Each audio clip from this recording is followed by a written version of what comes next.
పెట్టిన వాళ్ళు డిలీట్ చేశారండి. అంటే మరి దగ్గరుండి చేయిస్తున్నట్టున్నాడు ఈవీఎం ఎమ్మెల్యే.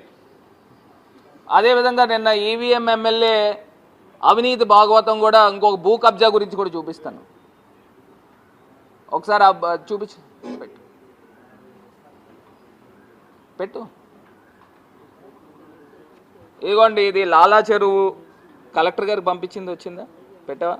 లాలా చెరువు దగ్గర 1385 గజాలు స్థలం. నాకు తెలిసి మార్కెట్లో 10 కోట్ల రూపాయలు విలువ ఉంటుంది. ఇది అక్కడ 1వ వార్డులో ప్రజలందరూ కూడా రామాలయం స్థలం అంటారు. ప్రతి సంవత్సరం కూడా శ్రీరామనవమి అక్కడ చేసుకుంటూ ఉన్నారు గత 25 సంవత్సరాల నుంచి కూడా. ఈ సంవత్సరము ఒక కబ్జా వ్యక్తులు తయారయ్యారు రాజమండ్రిలో. ఎమ్మెల్యే ఈవీఎం ఎమ్మెల్యే సారథ్యంలో అక్కడ ఆ వార్డులో తెలుగుదేశం పార్టీ నాయకులు, అతని పేరు ఏదో శివకుమారా, మరుకుర్తి శివకుమార్ అనే ఒక వ్యక్తి ఉన్నాడంట. ఆ వ్యక్తికి సంబంధించిన బంధువులంట విజయనగరంలో ఉంటారంట. ఆ విజయనగరంలో ఆ లేడీస్ పేరు పైన రిజిస్ట్రేషన్ చేయించి దీనికి కొంతమంది ఎవరో భూమాఫియా వాళ్ళు తయారయ్యారంట. ఎవరో కాశీ అంట. ఆ కాశీ అన్న అతను ఈవీఎం ఎమ్మెల్యే, వీళ్ళిద్దరూ వాటాదారులంట. దీనిపైన కూడా పూర్తిస్థాయి ఎంక్వైరీ చేయాలా. వీళ్ళిద్దరూ వాటాదారులు కలిపి ఈ 1385 గజాలు 1385 గజాలు 10 కోట్ల విలువ తక్కువకుండా మార్కెట్లో 4 రోడ్లు బిట్టు. మేము ఎలక్షన్స్ ముందు కూడా గౌడ సెట్టిబల్జా కులానికి సంబంధించి మేము ఒక మీటింగ్ పెడితే అందులోనే పెట్టుకున్నాం. ఇప్పుడు ఫెన్సింగ్ వేసేసి అన్యాక్రాంతం చేశారు. అది పార్క్ సంబంధించిన భూమి 1385 గజాలు. ఇది నిన్న కలెక్టర్ దగ్గరికి కూడా వెళ్ళి మేము కలెక్టర్ రిప్రజెంటేషన్ ఇచ్చాం. గతంలో ఇచ్చాను, మళ్ళీ ఇచ్చాము. నిన్న స్పందన జరిగితే స్పందనలో వెళ్ళి ఇవ్వడం జరిగింది, భూమిని కాపాడండి అని. మరి ఈ రకంగా అన్యాయంగా అక్రమంగా అన్యాక్రాంతం చేస్తున్నారు. ఒక్కసారి ఈనాడు పేపర్లో పెట్టింది ఇది కాదు ఇంకోటి పంపించాను చూడు. ఈనాడు పేపర్తో ఒకటి పంపించానా నీకు? ఒకటి పంపించాను కదమ్మా, ఇగోండి. అందులో ఉంది ప్రభుత్వ స్థలం కబ్జాపై ఫిర్యాదు. వాళ్ళు కూడా ఈనాడు పేపర్ కూడా కొంచెం తగ్గించు వాళ్ళు కూడా తగ్గించమ్మా. డైరెక్ట్గా పైన ఈవీఎం ఎమ్మెల్యే ఫోటో వేస్తారు. అంటే వాళ్ళు కూడా ఇండికేషన్ చూపిస్తున్నారు. పైన ఈవీఎం ఎమ్మెల్యే ఫోటో వేస్తారు, కిందనేమో ప్రభుత్వ స్థలం కబ్జాకి పై ఫిర్యాదు అని. అంటే ప్రజలకు కూడా ఇండికేషన్ కనబడుతుంది, ఇగో దీని యొక్క కారకుడు పైన ఉన్నాడని.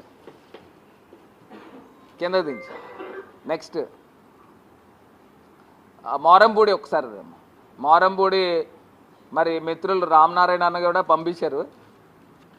ఈనాడు పేపర్లో మోరంపూడి పై వంతున దిగువ యాతన అది చూడండి.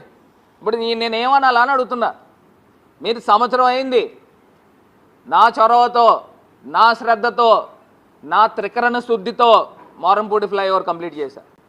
ఇప్పుడు ఇదే ఫ్లైఓవరు ఇదే కాంట్రాక్టరు అక్కడ జొన్నాడు దగ్గర కడతా ఉన్నాడు. ఇప్పుడు దాకా స్తంభాలు కూడా పైకి లేగల. ఎందుకు లేగల? అక్కడ పట్టించుకున్న నాదుడు లేడు, ఇక్కడ పట్టించుకునేవాడు ఉన్నాడు కాబట్టి ఈ ఫ్లైఓవర్ మోరంపూడి ఫ్లైఓవర్ కంప్లీట్ అయింది. నా సొంత స్థలాన్ని వాళ్ళ కార్ఖానా కింద ఇచ్చాం కాబట్టి వాళ్ళ పైన నేను వస్తున్నానంటే భయపడేవారు కాంట్రాక్టర్లు. వారం రివ్యూ చేసేవాడిని, పురోగతి ఏది అని చెప్పేసి వెంబడి పడేవాడిని. అలా పోరాడి ఆ ఫ్లైఓవర్ కంప్లీట్ చేసాం. ఇవాళ కొన్ని యాక్సిడెంట్స్ జరగకుండా నియంత్రించాం. నాకు చాలా గర్వంగా నేను చెప్తా ఉన్నా. మేము నియంత్రించిన వ్యక్తిని మేము. అలాంటిది కనీసము సర్వీస్ రోడ్ వేయలేని దౌర్భాగ్యమైన పరిస్థితుల్లో ఎట్లా ఉంటారని అడుగుతున్నా. అది మొత్తం అంతా కూడా నరకయాతన. మీరు కిందన కనుక వెళ్తూ ఉంటే మొత్తం బైకులు కానీ కార్లు కానీ నడాలు పడిపోతున్నాయి. ఆ పైనేమో లైట్లు పెట్టరు, కిందనేమో రోడ్లు వేయరు. ఎందుకు చేయరని అడుగుతున్నాను.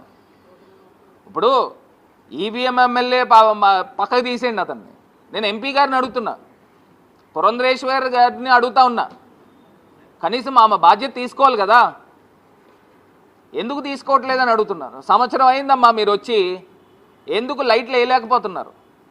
పైన ఫ్లైఓవర్ పైన స్ట్రీట్ లైట్స్ వేయాలి కదా, కిందన రోడ్లు వేయాలి కదా, ఎందుకు చేయట్లేదని అడుగుతున్నాను.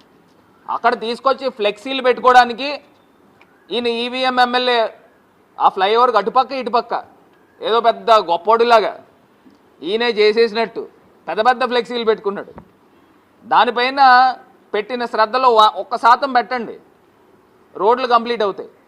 కిందన కూడా చూస్తే ఫ్లైఓవర్ కిందన మా సెంటర్ రోడ్ ఒకటి వాడుతున్నారు, అటు ఇటు 2 సర్వీస్ రోడ్లు ఉన్నాయి.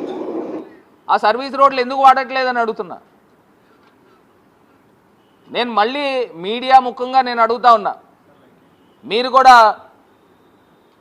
మీరు కూడా దీన్ని ప్రశ్నించండి.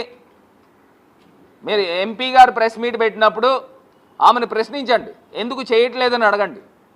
ఇప్పుడు ఇవాళ ప్రజల ప్రాణాలే కదండి. ఇప్పుడు నైట్ టైం చూడండి పరిస్థితులు ఎలాగున్నాయో. ఇప్పుడు నైట్ టైం మొన్న ఒక గేదె మధ్యలో వెళ్తూ ఉన్నాయనంట, లైట్లు కనబడదు, అది నల్లగా ఉంటుంది, రోడ్డు కూడా నల్లగా ఉంటుంది. ఏమైంది? వెనకాల నుంచి వచ్చి ట్రక్ కొట్టేసింది, డైరెక్ట్గా చనిపోయినాయి. మొన్న నా నోటీస్కి ఒకటి వచ్చింది, ఎవరో ఒక వ్యక్తి బైక్ మీద వెళ్తూ పెట్రోల్ ఆగిపోయి పైన ఆగిపోయాడంట, వెనకాల నుంచి వచ్చి ట్రక్ వచ్చి కొట్టిందని చెప్తా ఉన్నారు. మరి అది ఎంతవరకు నిజమో నాకు కూడా తెలియదు. కాకపోతే అక్కడ ఉన్న స్థానికులు చెప్తా ఉన్నారు, బైక్ వెళ్ళి పైన ఆగిపోయిందంట సార్, వెనకాల నుంచి వచ్చి ట్రక్ కొట్టేసింది. మరి లైట్లు లేకపోతే ఏమవుతుంది? ఇంత అన్యాయమా? ఈ కూటమి ప్రభుత్వం వచ్చే సంవత్సరం అయింది, ఇంత అన్యాయమా?